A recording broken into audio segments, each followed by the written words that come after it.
అసలు ఈ జ్యోతిష్యం అనేది ఎంతవరకు ఒక కీలక పాత్ర పోషిస్తుంది ప్రతి మనిషికి కూడా? జ్యోతిష్యం నమ్మాలా వద్దా అనేది పక్కన పెడితే సర్వం సంకనాగిపోయినా ఎవడు పట్టించుకోడు. కానీ వినాయక చవితి ముందు రోజు మాత్రం నిద్రలేస్తారు వీళ్ళందరూ. కొన్ని లక్షల మంది రోజు మందు తాగి సిగరెట్ తాగి వస్తుంటే ఎవరికే ఉండదు. కానీ ఖచ్చితంగా దీవాళి ముందు రోజు మనం కాల్చే క్రాకర్స్కి మాత్రమే వీళ్ళు విజృంభిస్తారు.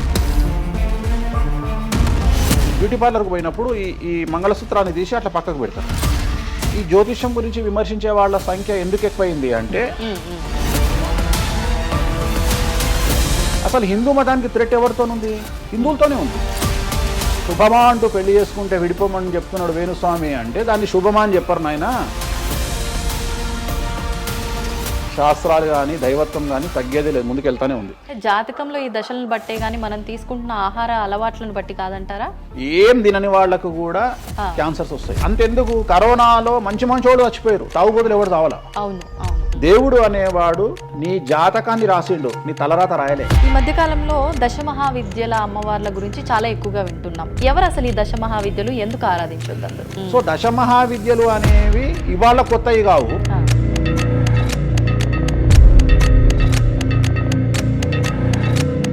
అరుణాచలం ఎవరికి తెలిసి బాలటి వరకు? ఎందుకు అరుణాచలానికి పొలవమంటే వెళ్ళిపోతున్నారు అంటే చాగంటి కోటేశ్వరరావు గారు చెప్పడం వల్ల నీకు అరుణాచలం తెలిసింది. మరి అరుణాచలం విషయంలో ఇదే డిస్కషన్ ఎందుకు వస్తలేదు? దశమహావిద్యలో నాన్ వెజ్ పెడతారు అనగానే ఇక నాన్ వెజ్ ప్రపంచంలో ఎవరు తిననట్టు, అసలు అదేదో తప్పైనట్టు, ఇక లిక్కర్ ఎవరు తాగలేనట్టు. రాముడు క్షత్రియుడు, మాంసం తినలేదా? సురాపానం అంటున్నావు. దేవతలే సురాపానం తీసుకున్నారు, అది మద్యమే. మరి అది దానికి ఏందమ్మా? అవన్నీ పుకార్లు అంటున్నారు. పుకార్లు అదే చెప్తున్నా నేను. సురాపానము నథింగ్ బట్ సారా, ఇప్పసారా. గూగుల్లో కానీ, చాట్ జీపీటీలో కానీ, జెమినీలో కానీ వామాచారం అంటే ఏందో ఓపెన్ చేయండి, దశమహావిద్యలు అంటే ఏందో ఓపెన్ చేయండి. మీకు మీరే తెలుసుకోండి. ఈ సమాజంలో తెలుగు రాష్ట్రాల్లో ఉన్న దొంగలెవరో దొరలెవరో మీరే గుర్తుపట్టండి. ఎవరు అబద్ధాలు చెప్తున్నారో అనే విషయాన్ని తెలుసుకోండి. వేణుస్వామి దొంగ అయితే వేణుస్వామి దగ్గరికి రాకండి.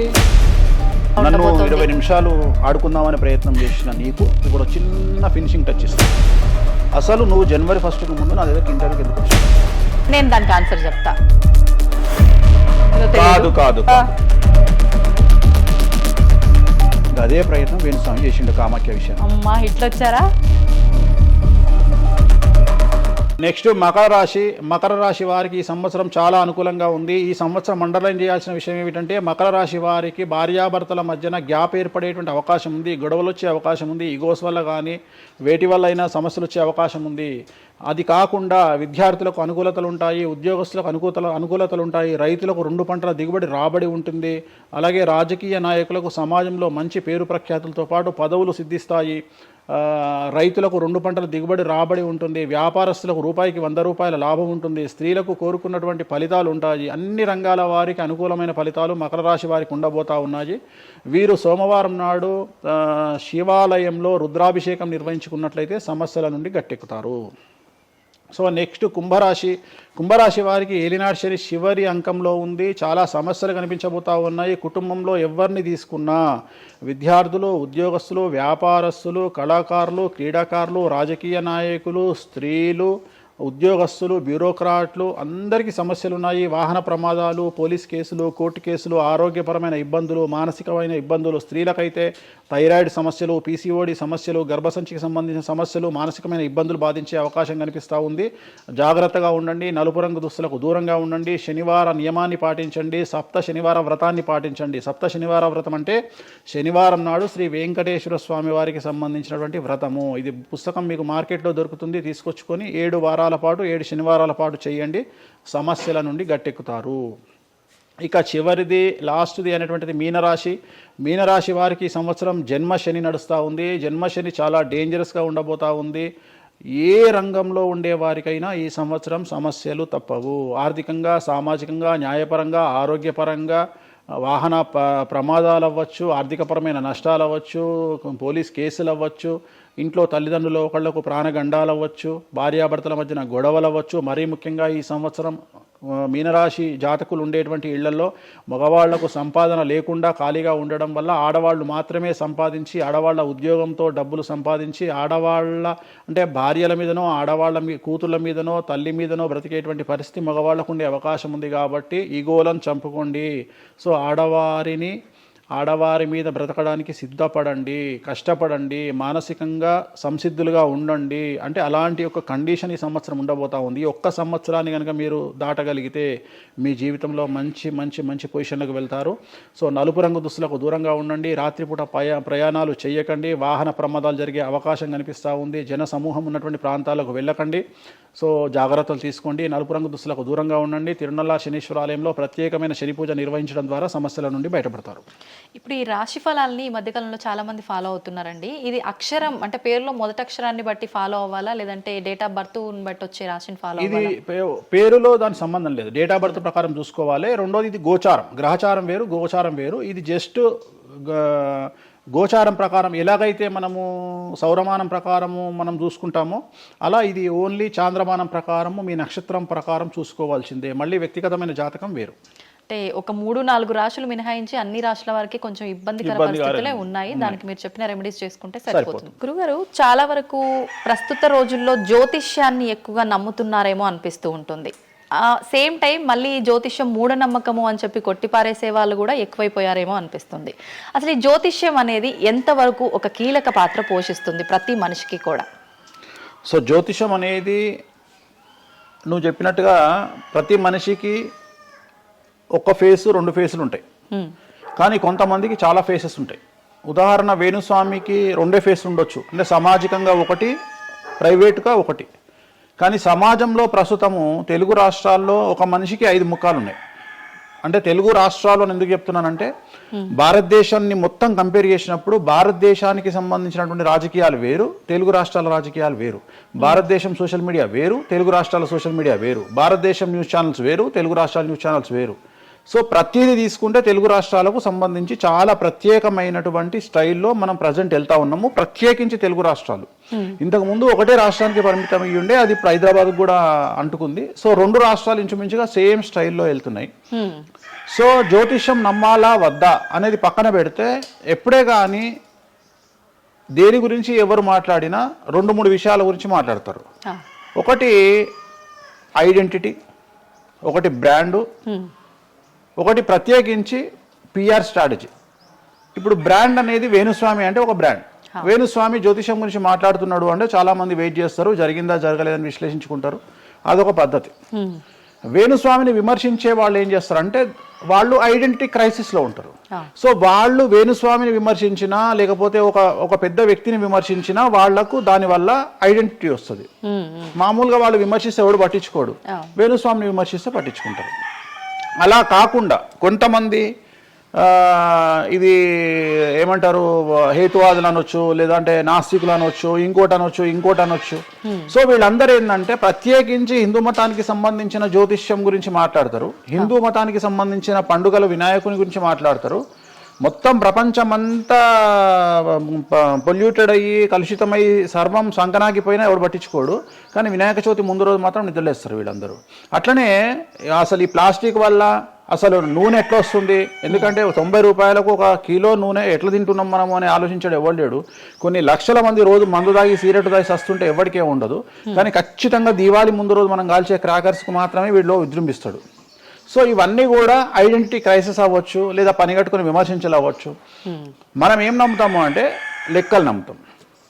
2002కు పూర్వము 2002 తర్వాత తీసుకుంటే జ్యోతిష్యాన్ని నమ్మేవారి సంఖ్య, హిందూ మతాన్ని నమ్మేవారి సంఖ్య 9% పెరిగింది. సో ఇది వేణుస్వామి సొంత కవిత్వం కాదు, గూగుల్ చేస్తే గూగుల్లో మీకు కనిపిస్తుంది పర్సెంటేజ్ ఎంత పెరిగింది అనేది. సో ఎప్పుడే కానీ గుర్తుంచుకోవాల్సింది ఏంటి అంటే మనము సైంటిఫిక్గా సైన్స్ పరంగా మనం ఎంత ముందుకెళ్తామో మన జెన్జీ జనరేషన్, ఆల్ఫా జనరేషన్లు ఎంత ఫాస్ట్గా వస్తాయో ఎట్ ది సేమ్ టైము దేవుళ్ళ మీద నమ్మకాలు కూడా అదే పరిస్థితులలో ఉంటాయి. కాకపోతే ఇక్కడ ఏంటి అంటే ఒకటి ఎక్స్ప్రెసివ్ అవ్వచ్చు, ఎక్స్ప్రెసివ్ కాకపోవచ్చు. ఎందుకు పెరిగాయి అంటారు ఈ పర్సంటేజ్ మీరు అన్నట్లుగా? అంటే ఖచ్చితంగా కష్టాల ప్రాబ్లం. అంటే ఇక్కడ కష్టాల కంటే కూడా కాంపిటీషన్ అని చెప్తాను నేను. సో ఇప్పుడు ఏమైపోయింది అంటే విపరీతమైనటువంటి కాంపిటీషన్లోకి నెట్టబడ్డాం మనం అందరము కూడా. అంటే ఏమైపోయింది అంటే ఒక 1990కి పూర్వము మనం సంపాదించుకునే సొమ్మంతా కూడా దాచిపెట్టుకొని ఆ డబ్బును దాచుకొని మన కుటుంబాలు తింటాయి, మన పిల్లలు తింటాయి అనే ఆలోచన ఉండేది. 2000 సంవత్సరం తర్వాత ఏమైపోయింది అంటే మనం సంపాదించుకున్నది మనమే ఎంజాయ్ చేయాలి, ఒక కారు కొనుక్కోవాలి. సో లగ్జరీ లైఫ్ లీడ్ చేయాలి, 10 మందికి చూపించుకోవాలి. అంటే స్వతహాగా అనుభవించడం కంటే కూడా 10 మందికి చూపించుకోవాలి అనేటువంటి ఒక పనికిమాలిన భావన జనాల్లో చాలా వచ్చింది. ఇది ఎంతవరకు కరెక్ట్ అంటే తప్పు చెప్తున్నా. ఇప్పుడు ఉదాహరణ ఒక ఇన్ఫ్లుయెన్సర్స్ చూస్తుంటే అసలు యాక్చువల్గా వినాయక చవితి అనేది చవితి రోజు చేసుకోవాలి. కానీ వీళ్ళు ఏం చేస్తున్నారు, వినాయక చవితికి 2 రోజుల ముందరనే వినాయక చవితి చేసుకొని దాన్ని మొత్తం ఎడిట్ చేసి అంతా చేసి వినాయక చవితి నాడు పోస్ట్ చేస్తారు. సో దీనివల్ల వాళ్ళ ఖచ్చితంగా ఎఫెక్ట్ అవుతుంది. ఎందుకు ఎఫెక్ట్ అవుతుంది అంటే ఇప్పుడు మాంగళ్యం ఉంది, ఉదాహరణ మెడలో మంగళసూత్రం అనేది ధరిస్తారు అమ్మాయిలు.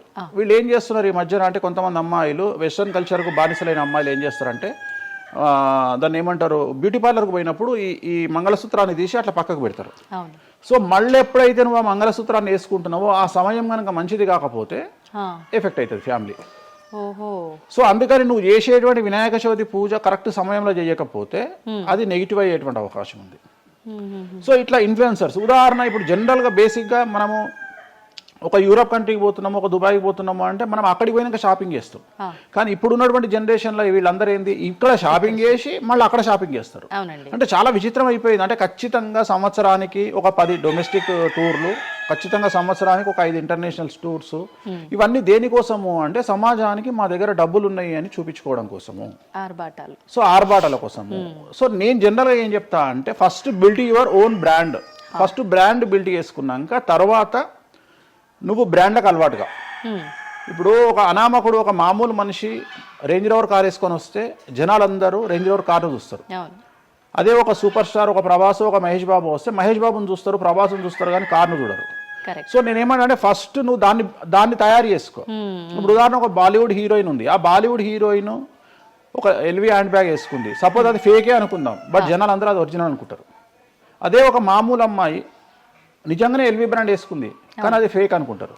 సో అందుకని ఫస్ట్ నీ బ్రాండ్ నువ్వు నిలబెట్టుకున్న తర్వాత అప్పుడు నువ్వు బ్రాండ్స్ జోలికి వెళ్ళు.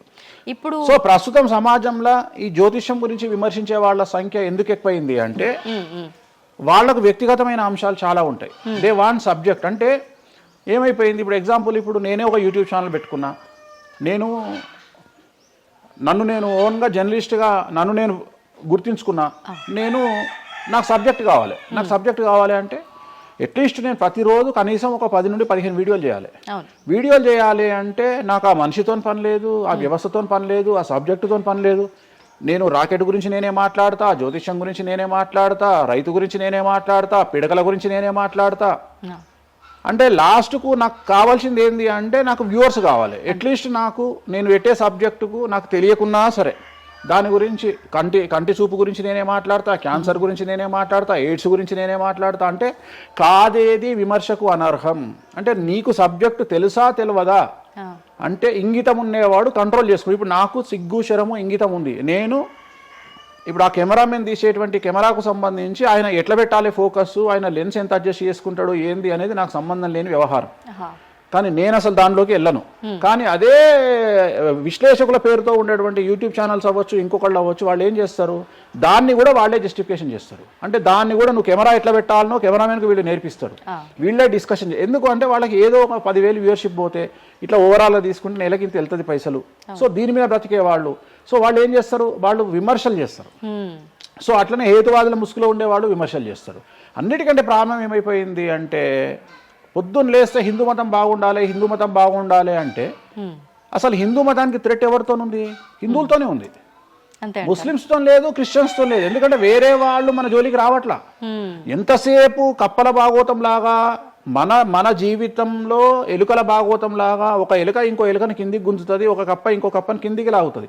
అట్లనే హిందువులలో వేణుస్వామి ఆస్ట్రాలజికల్ ప్రిడిక్షన్స్ లో మంచిగా ఉన్నాడు అంటే వేణుస్వామి చెప్పింది ఏదైనా జరిగినప్పుడు వేయడానికి ఎవరికి మనసు రాదు, కానీ వేణుస్వామిని విమర్శించడానికి పొలోమంటే అందరూ వచ్చేస్తారు.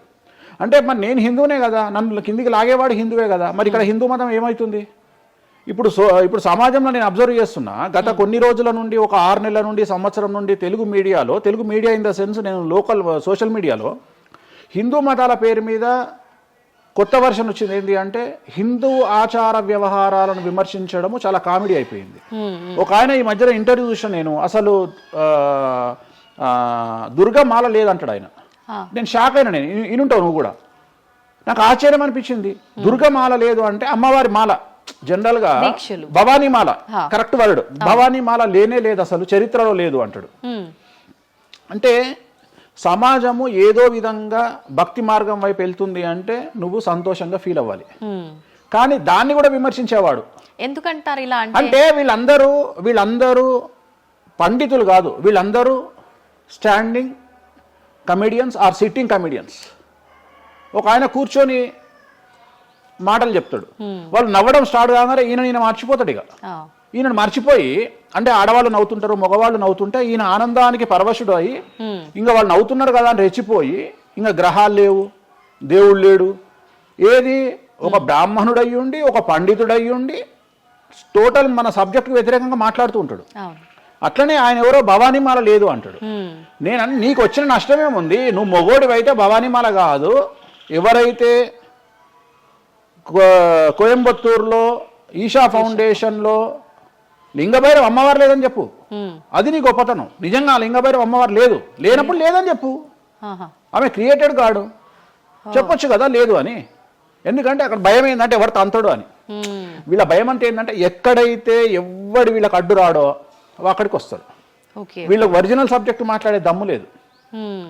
సో ఇదంతా ఎంత చేసినా నేను అల్టిమేట్గా చెప్పేది ఏంటంటే, జ్యోతిష్యానికి వ్యక్తిగతంగా నా దగ్గరకు వచ్చేవాళ్ళు నాకు జనాలకు చెప్పారుగా. ఇప్పుడు నేను ఒక మాట చెప్తా, ఇప్పుడు సీక్రెట్ మెయింటైన్ చేయాలనుకుంటారు ప్రతి ఒక్కడు, ప్రైవసీ మెయింటైన్ చేయాలనుకుంటారు. మామూలుగా హాస్పిటల్కి పోతేనే ఇవాళ ప్రైవసీ మెయింటైన్ చేయాలనుకుంటున్నారు. అది అట్లీస్ట్ తలకాయనొప్పికి పోయినా వాళ్ళు దే వాంట్ ప్రైవసీ. అంటే కారు డైరెక్ట్గా B1కి వెళ్ళిపోతుంది, పైకి వెళ్ళిపోతారు, డాక్టర్ని కలుస్తారు, వస్తారు. అట్లాంటిది వేణుస్వామి దగ్గరకు వచ్చి నేను ఎందుకు చెప్పాలనుకుంటున్నా, లేదంటే నేను ప్రజలకి చెప్పాలనుకుంటున్నా అనుకోరు కదా. ఎవరో ఒకళ్ళు వేణుస్వామి దగ్గరికి వెళ్ళినప్పుడు కొన్నిసార్లు కొన్ని వీడియోలు తీసినప్పుడు 100 మందిలో ఒక వీడియో తీసినప్పుడు ఆ వీడియో పోస్ట్ చేస్తాము, దానివల్ల నా దగ్గరకు వచ్చినట్టు తెలుస్తుంది. కానీ 99% నా దగ్గరకు వచ్చినట్టు తెలియదు. నా దగ్గరికే కాదు, జ్యోతిషం అనేది ఎక్స్ట్రీమ్గా జనాల్లోకి వెళ్తున్నది. ఎట్ ది సేమ్ టైం భక్తి అనేది జనాల్లోకి వెళ్తున్నది. దాన్ని భయం అంటమా భక్తి అంటమా పక్కన పెడితే ఈరోజు జనాలు ముక్కోటి కానీ ఇతరత్ర పండుగలు కానీ జనవరి 1 కానీ జనాలు విపరీతంగా దేవాలయాల్లో ఉంటున్నారు. అంటే జనాలకు దేవుడి మీద కానీ శాస్త్రాల మీద కానీ వచ్చినటువంటి నమ్మకము, ఈ నమ్మకాన్ని ఎవరో ఒకళ్ళు వచ్చి టీవీలో కూర్చొని చెప్పినంత మాత్రాన పోదు. సో ఇది జనాల్లోకి విపరీతంగా వెళ్తానే ఉంటుంది. జనాలు ఎప్పుడే కానీ ఎంత వెస్టర్న్ కల్చర్కి వెళ్ళినా నమ్మకము అనేది ఒకటి ఉంటుంది. మనల్ని నమ్మించేది, మనల్ని బ్రతికించేది నమ్మకము. ఈ నమ్మకం లేకపోతే మనకు జీవితం లేదు. సో ఈ జ్యోతిష్యము అనేది అంధకార బంధురంలో ఉండేటువంటి ఒక వ్యక్తిని బయటకు తీసుకురావడానికి, జరగబోయే నష్టాన్ని చెప్పడానికి మాత్రమే పనికి వచ్చేటువంటి శాస్త్రము. అంతేగాని నువ్వు 50 ఏళ్లకు నరుకుతావు, 40 ఏళ్లకు కారు కొంటావు, ఈ సొల్లు పురాణం చెప్పాల్సిన పని లేదు. జరగబోయేటువంటి నష్టాన్ని గనక చెప్పగలిగితే జ్యోతిష్యము దాన్ని సరి చేసుకోవడంతో పాటు మానసికంగా స్ట్రాంగ్ అవ్వడానికి ఆ వ్యక్తికి చాలా చాలా చాలా ఉపయోగపడుతుంది. భార్యాభర్తలు తన్నుకొని చస్తారు, విడిపోతారు అని చెప్పడంలో ఉద్దేశము మీరు విడిపోండి అని కాదు. భార్యాభర్తల్లో అట్లీస్ట్ జనరేషన్ ను బట్టి ఈ రోజు భర్త అనేవాడు కాంప్రమైజ్ అయ్యి భార్య తిట్టినా పడి ఉంటాడు అని ఇక్కడ ఉద్దేశము. అంటే ఒకప్పుడు భార్యకు భర్తకు పెళ్లికి కనీసం 10 సంవత్సరాల గ్యాప్ ఉండేది. ఎందుకు అంటే భార్య అనే అమ్మాయి చిన్నపిల్లగా ఉంటే భర్త అనేవాడు ఒక కూతుర్ని చూసుకుంటాడు అనే ఉద్దేశంతో ఆ పెళ్లిళ్ళు చేసేవాళ్ళు. ఇవాళ ఏం చేస్తున్నారు, ఇద్దరికి 6 నెలలు తేడా ఉండదు. సో ఇద్దరు టెంపర్మెంట్ లో వెళ్తారు, ఇద్దరు గొడవలు పడతారు. సో ఈ కండిషన్లో వాళ్ళిద్దరు విడిపోయేటువంటి తత్వం వైపు వెళ్తారు. కాబట్టి మొదలే మీ జాతకాలు బాగాలేవు, మీకు విడిపోయే అవకాశం ఉంది అంటే మిమ్మల్ని విడిపోమని చెప్పడం కాదు. ఇక్కడ మీరు జాగ్రత్తగా ఉండండి, కాంప్రమైజ్ కండి, ఈగోస్ పక్కన పెట్టండి, మీ పొసెసివ్నెస్ను పక్కన పెట్టండి. సో ఆర్థికపరమైనటువంటి అంశాల్లో క్యాలిక్యులేటెడ్గా ఉండండి, తన్నుకొని చావకండి, విడిపోకండి అని మొదలే వాళ్ళని హెచ్చరించడం అనేటువంటిది దీంట్లో భాగము. కానీ ఇవాళ ఏమంటున్నారు, శుభమా అంటూ పెళ్లి చేసుకుంటే విడిపోమని చెప్తున్నాడు వేణుస్వామి అంటే దాన్ని శుభమా అని చెప్పరు నాయన. ప్రతి ఒక్కళ్ళకి అదే చెప్తున్నారు. ఆ మాతకు వస్తే మీరు పొద్దున్న లేస్తే 100 పెళ్లిలలో 80 పెళ్లిళ్ళు డివోర్స్ అవుతున్నాయి. మరి దీని మీద మీరే కదా డిబేట్ పెడతారు. సో ఇదంతా ఏంటంటే ఒక వ్యక్తిని విమర్శించాలనుకున్నప్పుడు వాళ్ళు ఏదైనా తీసుకురావచ్చు. దాన్ని రామ అంటే దాన్ని చిన్న పదాలు మారిస్తే ఆ రామ అనేది ఒక బ్యాడ్ వర్డ్ అవుతుంది. సో దాన్ని ఎట్లంటే అట్లా చేసుకొని పోవచ్చు. కానీ ప్రస్తుతం దేశ కాలమాన పరిస్థితులలో జ్యోతిష్యం కానీ శాస్త్రాలు కానీ దైవత్వం కానీ తగ్గేదే లేదు, ముందుకెళ్తానే ఉంది. ఇప్పుడు ఒక మనిషి జననం దగ్గర నుంచి చనిపోయే వరకు జాతకం అనేది కొన్ని సందర్భాల్లో మాత్రమే చూడాలి అని చెప్పి ఒకప్పటి కాలంలో చెప్పేవారట.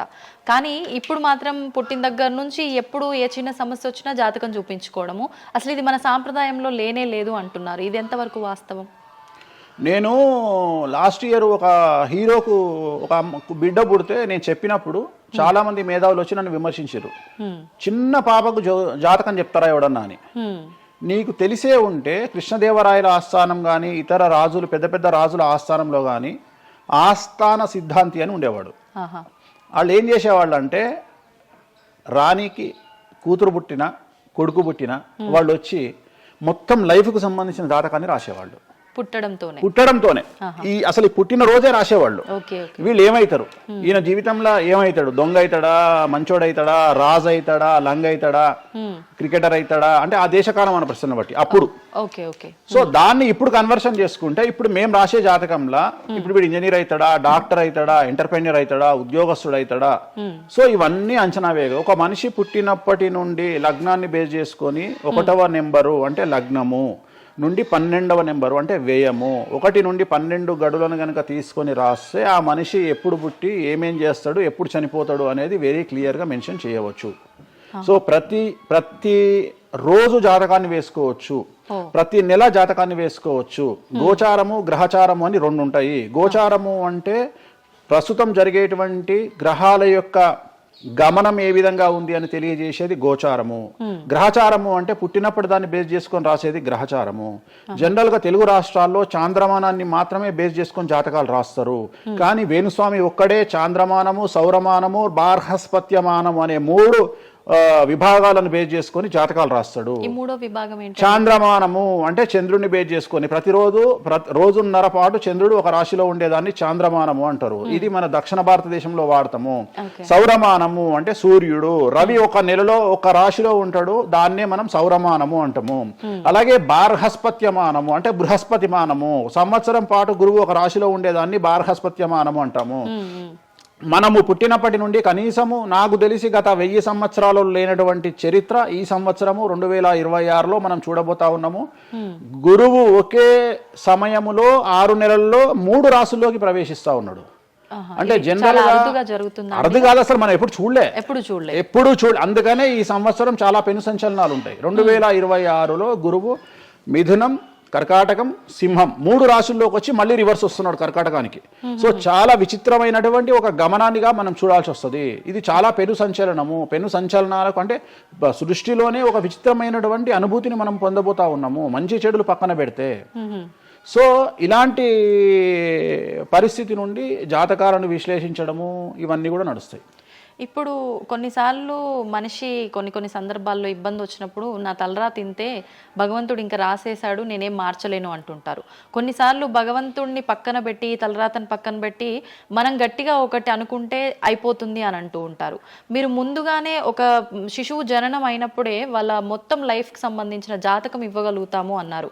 మరి ఇప్పుడు మధ్యలో ఇప్పుడు చెప్తున్న వాళ్ళ విధానాలను బట్టి మనం అనుకుంటే అయిపోతుంది, ఏదైనా మనం ప్రయత్నం చేస్తే మారుతుంది, భగవంతుడు దాన్ని మార్చేస్తాడు కొన్ని ప్రయత్నాల వల్ల అంటారు. ఈ రెండిట్లో అసలు దేన్ని నమ్మాలంటారు?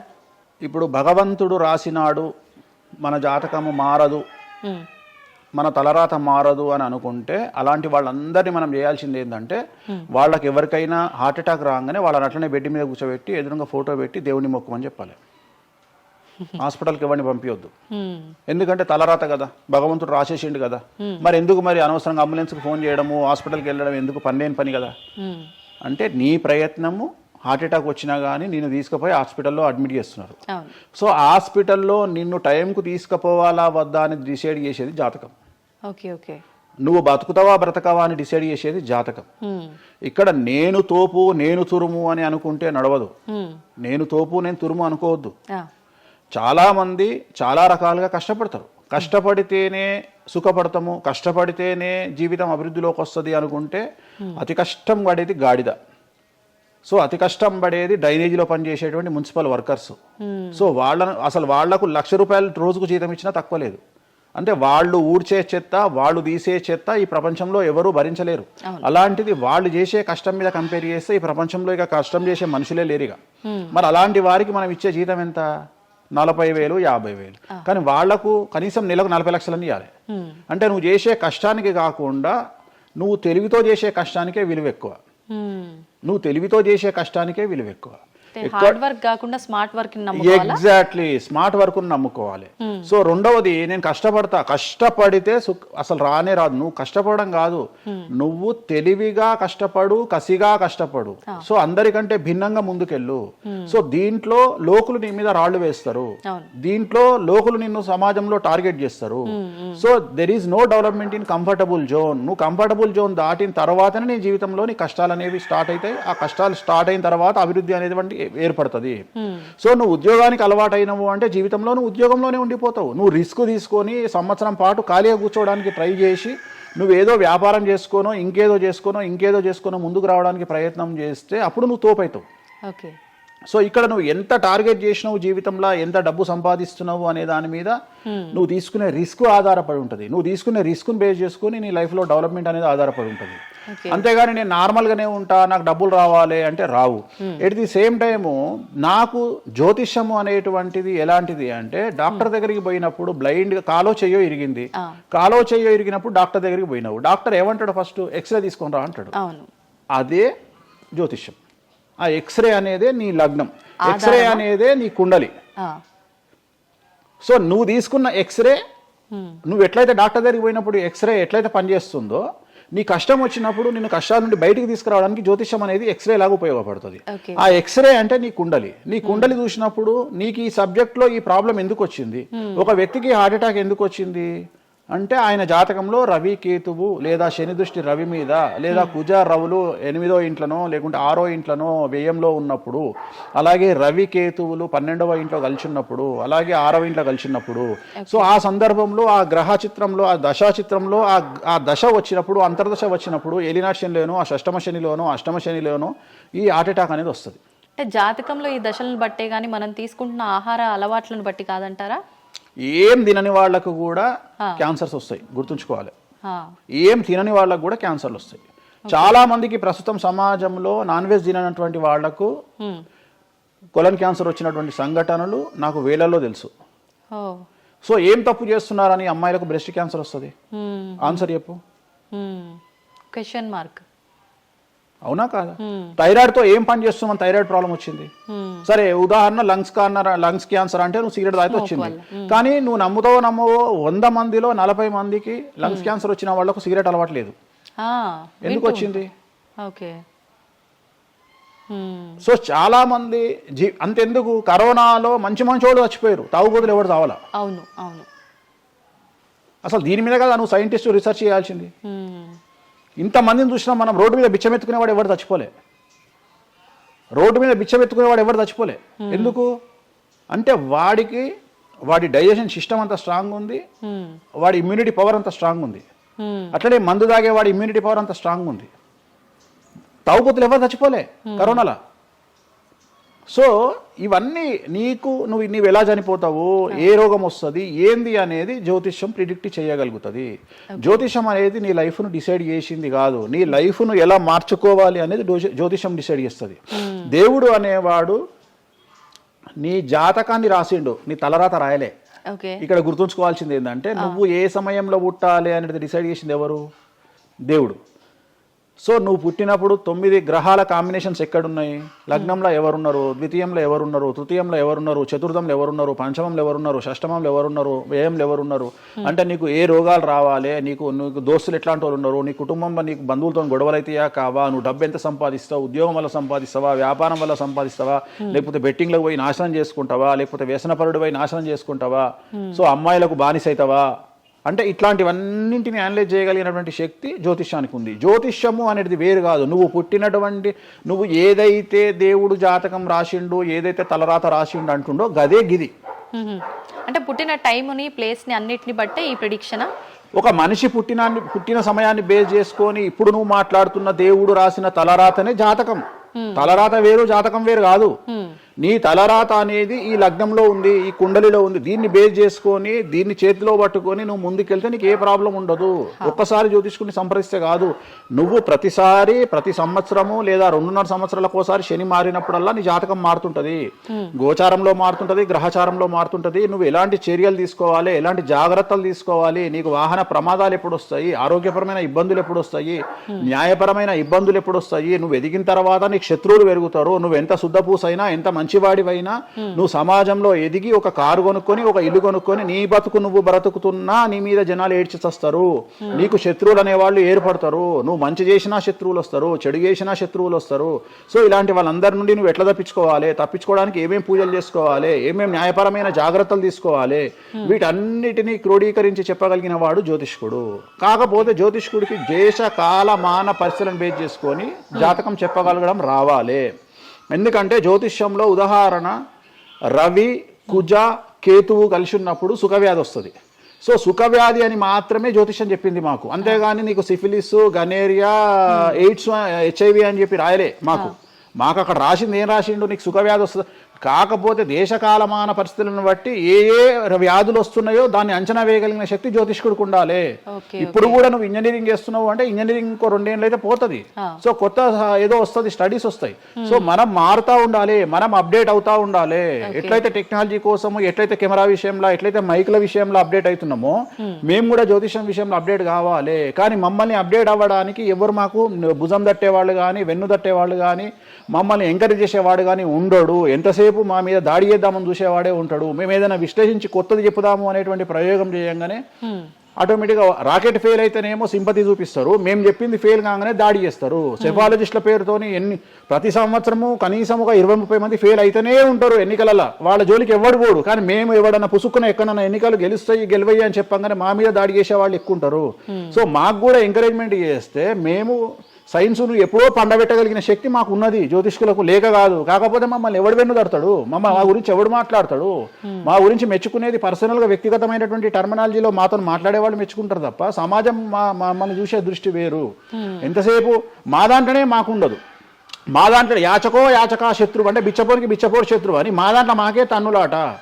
కామాఖ్యకు పోయి బలుడిచ్చి పూజలు చేసుకునేటువంటి జ్యోతిష్కుడు హైదరాబాద్కు వచ్చి అక్కడ బలులే లేవని చెప్తాడు ఒక జ్యోతిష్కుడు. సో ఇట్లా ఎందుకు చెప్తున్నారు అంటే వాళ్ళ కర్మ మనం ఏం చేయలేము. సో ఓవరాల్గా జ్యోతిషం అనేది ఏదైనా చరిత్ర సృష్టించగలుగుతుంది. జ్యోతిషము అంటే మనిషి యొక్క తలరాతనే జ్యోతిషం. ఇప్పుడు మీరు చెప్పిన దాన్ని బట్టి అంతా మనం పుట్టిన టైము ప్లేస్ని బట్టే డిసైడ్ అవుతుంది ఈ ప్రెడిక్షన్ అంతా.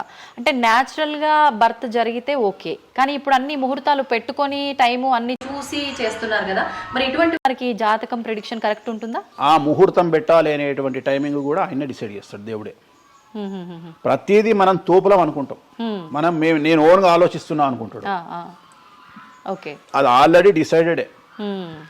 నీ మనసులో ఆ భావం రావడానికి, నీ మనసులో ఆ ముహూర్తం పెట్టించుకోవాలి అని అనుకోవడానికి కర్త కర్మక్రియనే భగవంతుడు. మరి ఇది పెళ్లిళ్ళ విషయంలో ఎందుకు వర్తించదు? పెట్టుడు ముహూర్తాల్లో పెళ్లిళ్ళు వద్దు, అదంతా సఖ్యతతో ఉండరు భార్యాభర్తలు అంటారు కదా. అసలు ముహూర్తం మంచిదైతే ఎందుకు విడిపోతున్నారు అని ఇప్పుడు కొంతమంది మేధావులు అడుగుతారు. ఫస్ట్ నేను చెప్పే పాయింట్ ఏంటంటే, నీ జాతకాలే కలవకపోతే నువ్వు ఎంత మంచి ముహూర్తంలో చేసుకుంటే ఉంది. నీ జాతకాలు బాగుంటే, మీ జాతకాలు కలిస్తే నువ్వు అష్టమి నాడు పెళ్లి చేసుకున్నా, అమావాస్య నాడు పెళ్లి చేసుకున్నా ఏమీ కాదు. రైట్?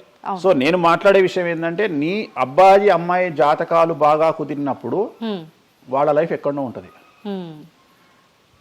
చాలామంది there is calculated love, calculated relation.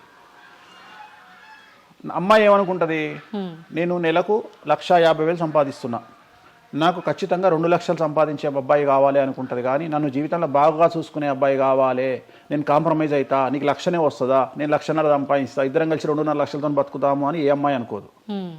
So ప్రతి ఒక్కడి క్యాలిక్యులేషన్ ఇదే. అలాగే అబ్బాయి ఏమనుకుంటాడు, నాకు 2 లక్షలు వస్తుంది కానీ నాకు చాలా అందమైన అమ్మాయి కావాలి అనుకుంటాడు.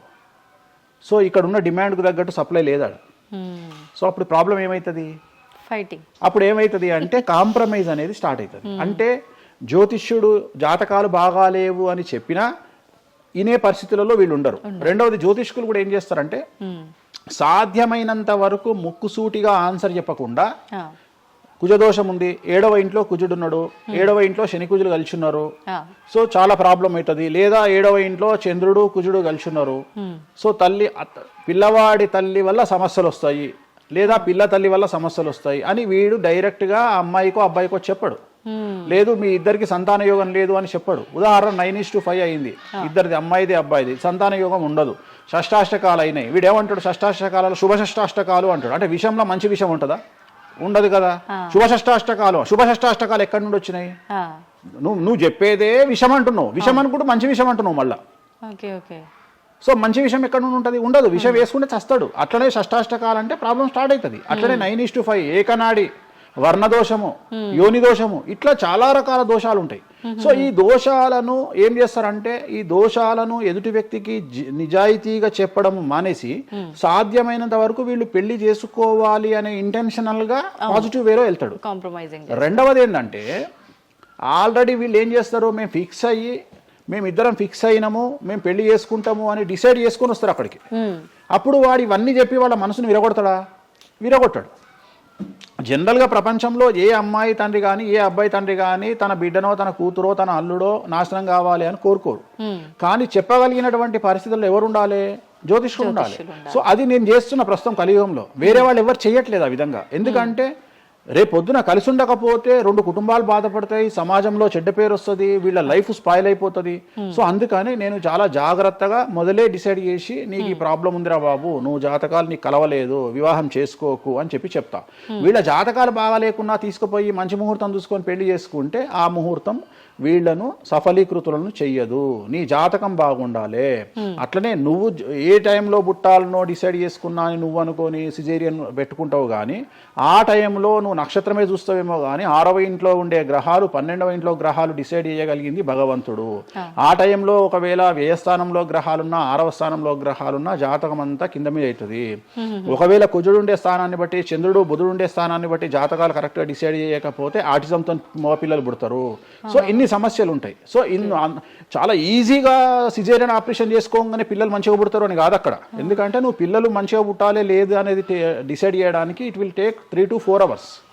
కానీ 3 to 4 minutes లో జ్యోతిష్కుడు డిసైడ్ చేస్తుంది. అది తప్పు. ఈ మధ్యకాలంలో దశమహావిద్యల అమ్మవార్ల గురించి చాలా ఎక్కువగా వింటున్నాం. రాబోతున్న సినిమాలు, ఆల్రెడీ వచ్చిన సినిమాలు కూడా వారికి సంబంధించిన సినిమాలు ఎక్కువగా రావడం జరుగుతోంది. అంటే కొత్తగా, అంటే ఎవరైనా మనిషి కొత్తగా వస్తే మాట్లాడుకోవడం వరకు ఓకే, కానీ భగవంతుల గురించి కొత్తగా మన అందరిలోకి రావటము, వాళ్ళ గురించి మాట్లాడుకోవటము, మళ్ళీ అంటే భగవంతుడు అంటేనే అందరికీ అందుబాటులో ఉండి వాళ్ళకున్న కష్టాల నుంచి గట్టెక్కించడానికి ఆరాధించే వాళ్ళుగా మనం భావిస్తాము. మరి వాళ్ళని అందరూ ఆరాధించొద్దని రకరకాల విధానాలన్నీ చెప్తూ ఉన్నారు. ఎవరు అసలు ఈ దశమహావిద్యలు, ఎందుకు ఆరాధించొద్దు అందరూ? నేను 1991 ఐ థింక్ ఘరానా మొగుడు అనే సినిమా ఓపెనింగ్ చేయడానికి విశాఖపట్నం వెళ్ళాను నేను. ఆ సినిమా ముహూర్తం నేనే పెట్టిన. ఇక్కడ చిరంజీవి గారి సినిమా, రాఘవేంద్రరావు గారిది విశాఖపట్నంలో అయ్యింది. బంగారు కోడిపెట్ట అనే సాంగ్ తోని ఆ సినిమా స్టార్ట్ అయింది. అది ముహూర్తం చేసిన నేను విశాఖపట్నంలో. అప్పుడు నేను అక్కడనే పక్కనే ఉన్నటువంటి శ్రీకాకుళం అనేటువంటి ఒక ప్రాంతానికి వెళ్ళిన. నేను మాట్లాడేది 1991. అప్పుడు వాళ్ళకి ఎన్టీ రామారావు అంటే ఎవరో తెలియదు. హైదరాబాద్లో ఎన్టీ రామారావు ఉంటాడు అంటే వాళ్ళ ఆశ్చర్యానికి అంతులు లేవు. అంటే ఎన్టీ రామారావు అనే వ్యక్తిని మీరు చూసిరా, మీకు తెలుసా అంటే వాళ్ళంతా, అంటే ఆ రోజు ఉన్నటువంటి డెవలప్మెంట్, ఆ రోజున్న ఫ్లైట్లు, ఆ రోజున్న వ్యవస్థను బట్టి వాళ్ళు ఎక్కడనో కుగ్రామంలో ఉండేటువంటి మనుషులు. సో వాళ్లకు ఎన్టీఆర్ అంటే హైదరాబాద్ అంటే తెలియదు. మీరు ఇప్పటికీ కూడా శ్రీకాకుళం ఆ ఏరియాకి వెళ్ళి హైదరాబాద్ మీరు జీవితంలో వచ్చిరని అడగండి, 190 మందికి హైదరాబాద్ అంటే ఏందో తెలియదు. ఓకే. సో అట్లనే భారతదేశంలో ఇప్పుడు మన తెలుగు రాష్ట్రాల్లో పుట్టిన చాలా మంది దగ్గరికి వెళ్ళి ఢిల్లీ ఎలా ఉంటుంది అని అడిగితే మీకు తెలియదు, ముంబై ఎలా ఉంటుంది అని అడిగితే మీకు తెలియదు. మాకు తెలియదు కాబట్టి ప్రపంచం గింతే బాయిలకప్ప అనుకోవద్దు. సో దశమహావిద్యలు అనేవి ఇవాళ కొత్తవి కావు. ఎలాగైతే లింగాకారంలో శివుణ్ణి పూజిస్తున్నామో శివుడి భార్య అయినటువంటి సతీదేవిని అదే యోని రూపంలో పూజిస్తున్నాము. అయిపోయింది. చెరిసగం మంచుకురు ప్రపంచాన్ని. నీకు ఇవాళ తెలిసింది వేణుస్వామి చెప్తే. వేణుస్వామి ఎంక్వైరీ చేయడం అలవాటు, వేణుస్వామికి ఎక్స్ప్లోర్ చేయడం అలవాటు కాబట్టి తిరిగి వచ్చి నీకు ఇవాళ చెప్తే నీకు అర్థమైంది. నువ్వు అంత మాట మాట్లాడుతున్నావు. అరుణాచలం ఎవరికి తెలిసి పాలటి వరకు? ఎందుకు అరుణాచలానికి పొలవమంటే వెళ్ళిపోతున్నారు? అంటే చాగంటి కోటేశ్వరరావు గారు చెప్పడం వల్ల నీకు అరుణాచలం తెలిసింది. మరి అరుణాచలం విషయంలో ఇదే డిస్కషన్ ఎందుకు వస్తలేదు? అరుణాచలం అనేది నిన్న మొన్నటి దానికి తెలియదు కదా జనాలకు. ఇవాళ గిరి ప్రదక్షిణలు చేస్తూనే ఉన్నారు కదా మీరు అందరు పోయి. అంటే ఎవరో ఒకళ్ళు ఒక సబ్జెక్టు గురించి మాట్లాడేటువంటి పరిస్థితుల్లోకి రావాలి. ఆ ఫ్రీడమ్ మనం ఇవ్వాలి. సో అరుణాచలం గురించి చాగంటి గారు ఎలా మాట్లాడినారో దశ మహావిద్యల గురించి వేణుస్వామి గత 5 సంవత్సరాల నుండి ఫైటింగ్ చేస్తూ ఈ స్టేజ్కి తీసుకొచ్చిండు. దశ మహావిద్యల గురించి మాట్లాడడంలో చాలా ఇబ్బందులు ఉంటాయి. ఎందుకంటే చాలా మంది దొంగ పనులు చాటుకు చేయాలనుకుంటారు కానీ పబ్లిక్ లో చేయాలనుకోరు. సో అలాంటి దాన్ని సైలెన్స్ బ్రేక్ చేసినటువంటి వ్యక్తి వేణుస్వామి. దానివల్ల వేణుస్వామి చాలా సఫర్ అయ్యిండు. సామాజికంగా సఫర్ అయ్యిండు, పండితులతో సఫర్ అయ్యిండు, మీడియా వల్ల సఫర్ అయ్యిండు, చాలా మందితో సఫర్ అయ్యిండు దశ మహావిద్యల గురించి మాట్లాడడం వల్ల. అంటే ఎందుకు మరి మీరు ఇంత సఫర్ అవుతున్నప్పుడు ఎందుకు నా ఇష్టం అది అంటే సమాజంలో ఉన్నప్పుడు ఇష్టం మన ఇష్టం. నేను తప్పు మాట్లాడతలేను కదా. ఇప్పుడు నేననే పాయింట్ ఏంటంటే అల్ట్రాసెట్ అని ఒక టాబ్లెట్ ఉంటుంది. ఆ టాబ్లెట్ లో గంజాయి ఉంటుంది. సో మనం వాడే చాలా టాబ్లెట్లలో గంజాయి ఉంటుంది. మనం వాడే చాలా టాబ్లెట్లలో కొన్ని క్యాన్సర్ ఔషధాలలో పాము విషం ఉంటుంది. దాని గురించి మనం మాట్లాడుకోం. సో మనం దేని గురించి మాట్లాడుకుంటాము అంటే ఏదైనా కొత్తది వచ్చినప్పుడు వేణుస్వామి లాంటి వాడు వచ్చినప్పుడు మాట్లాడుకుంటాడు. ఇప్పుడు చాలా మంది కొంతమంది నాకు తెలిసిన వాళ్ళు షుగర్ అంటే ఇప్పటికి కూడా చెప్పుకోరు. భారతదేశంలో షుగర్ వస్తే చెప్పుకోరు షుగర్ వచ్చిందని. అంతెందుకు ఇవాళ గురించి సరోగసి గురించి ఇప్పటికీ మన దేశంలో మాట్లాడుకోరు. ఇప్పటికి కూడా చాలా మంది సెలబ్రిటీలు సరోగసితోని పిల్లల్ని గంటూ అబద్ధాలు చెప్పుకుంటారు, మేము కడుపుతోనున్నామని. అట్లనే అబద్ధాలు చెప్పుకుంటారు, అట్లనే శ్రీమంతాలు చేసుకుంటారు. కానీ వాళ్ళంతా సరోగేట్ మదర్సు. కానీ వాళ్ళు జనాలకు తెలియదు. ఎందుకంటే పొద్దున్న లేచి డోర్ కొట్టి నువ్వు కడుపుతో ఉన్నావా లేదా అని బెదిరిస్తాడు. ఎవడన్నా బెదిరించాడు కదా. నువ్వు ఒక నిజమైన ప్రెగ్నెంట్ను పిలిచి అమ్మ 9 నెలలకు నీ బాడీ లాంగ్వేజ్ ఏందో అడుగు. డెలివరీ అయిన తర్వాత 40 రోజులు నీకు సుక్కలు ఎట్లా కనిపిస్తాయో అడుగు. మొన్న నాకు బాగా క్లోజ్ అయినటువంటి ఒక ఆమె 21 కొడుకు పుట్టిండండి వేణుస్వామి గారు 21కి రండి అని పిలిచింది. 21కి పోయినా 5వ అంతస్తులు ఉంది వాళ్ళ ఇల్లు. కిందికి నేను వచ్చిన పార్కింగ్ దిగంగానే వేణుస్వామి గారు మీరు లిఫ్ట్ లో రండి అని మెట్లెక్కుంటూ పోతుంది. 22వ రోజు నాకు అనుమానం రాదా? వస్తుంది. నేను కూడా ఒక ఆడదానికి పుట్టిన కదా, నేను కూడా ఒక అమ్మ కొడుకునే కదా. నాకు తెలుసు మదర్ కి ఇబ్బందులన్నీ అసలు ఉండవు. సరోగా ఈమె కనదు కదమ్మా. ఇప్పుడు ఎవరో అంటారు, మీరు అది గెస్ చేశారు. గెస్ చేయడం ఏంది? 2 మెట్లెక్కాలంటేనే బాడీ లాంగ్వేజ్ తెలిసిపోతుంది కదా. ఈమె స్వామి గారు మీరు లిఫ్ట్ లో రండి అని టకటక మెట్లెక్కుంటుంది. అంటే అంతకుముందు ఒక ఎట్లా ఉరికిందో డెలివరీ అయినాక కూడా అట్లే ఉరుకుతుంటే నాకు అనుమానం ఏమేమి ఇట్లా ఉరుకుతుంది అంటే ఓకే సరగేట్ ఓకే అంటే వాళ్ళు చెప్పుకోవడానికి భయపడుతుంది. అందరు నయనతారు లక్ష్మీ మనుషులు కాదు కదా. అప్పటికైనా మీకు చెప్పారా వాళ్ళు ఓపెన్ గా? చెప్పలేదు, ఇప్పటికీ చెప్పలేదు. ఆల్రెడీ అట్లనే సెలబ్రిటీలు చాలా మంది ఇదే పని చేస్తారు. సో ఇలాంటివి మాట్లాడుకోవాలి అంటే సమాజం యాక్సెప్ట్ చేయదు. కానీ వేణుస్వామి వచ్చి దశ మహావిద్యలో నాన్ వెజ్ పెడతారు అనగానే ఇక నాన్ వెజ్ ప్రపంచంలో ఎవరు తిననట్టు, ఇక నాన్ వెజ్ అసలు నాన్ వెజ్ ఇక అసలు అదేదో తప్పైనట్టు, ఇక లిక్కర్ ఎవరు తాగలేనట్టు. మళ్ళా చూస్తే తెలంగాణలో హైయెస్ట్ లిక్కర్ సేల్స్ భారతదేశం మొత్తంలో తెలంగాణదే ఉంటుంది, ఆంధ్రప్రదేశ్దే ఉంటుంది.